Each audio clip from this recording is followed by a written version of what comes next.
கிறிஸ்துவுக்குள் பிரியமானவர்களே, இயேசுவின் நாமத்தில் நான் உங்களை வாழ்த்துகிறேன்.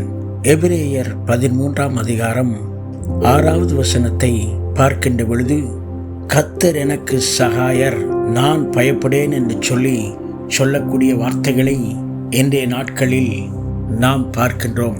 தாவீது சொல்லும் பொழுது சங்கீதம் 10:14 கர்த்தர் திக்கற்ற பிள்ளைகளுக்கு நீர் சகாயர் என்று சொல்லுகிறதை பார்க்கின்றோம்.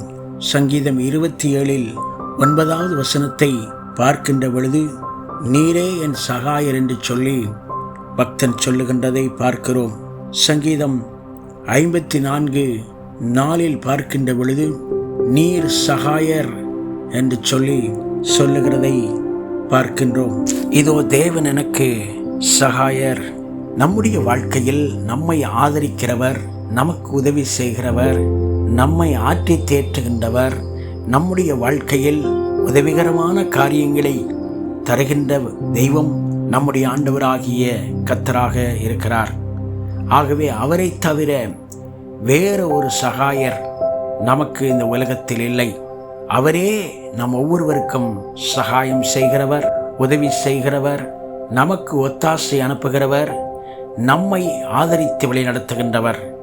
ஆகவே நாம் அவருடைய பாதத்தில் விழுகின்ற பொழுது, அவரை நம்பி வாழுகின்ற பொழுது, நிச்சயமாகவே சகாயமற்ற இடத்திலும் கூட ஆண்டவர் சகாயத்தை தம்முடைய பிள்ளைகளுக்கு, தம்மை நேசிக்கிற பிள்ளைகளுக்கு கொடுத்து அவர்களை ஆசீர்வதிக்கவும், அவர்களை காப்பாற்றவும், அவர்கள் வாழ்க்கையிலே நன்மைகளை கொடுக்கவும் ஆண்டவராகிய கர்த்தர் வல்லவராக இருக்கின்றார்.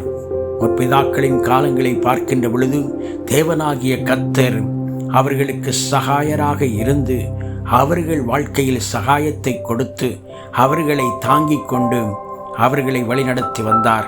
அதே ஆண்டவர் இன்றைய நாட்களிலும் அவரே நமக்கு சகாயராய் நின்று நம்முடைய வாழ்க்கையில் உதவியையும் ஒத்தாசையும் அனுப்பி நம்மை ஆதரித்து வழிநடத்துகின்றவராக இருக்கின்றார். அந்த தேவாதி தேவனை எப்பொழுதும் நம்புவோம், அவருக்கு கீழ்ப்படிந்து வாழ்வோம். கர்த்தர் தாமே எந்த வார்த்தைகளினால் நம்மை ஆசீர்வதிப்பாராக.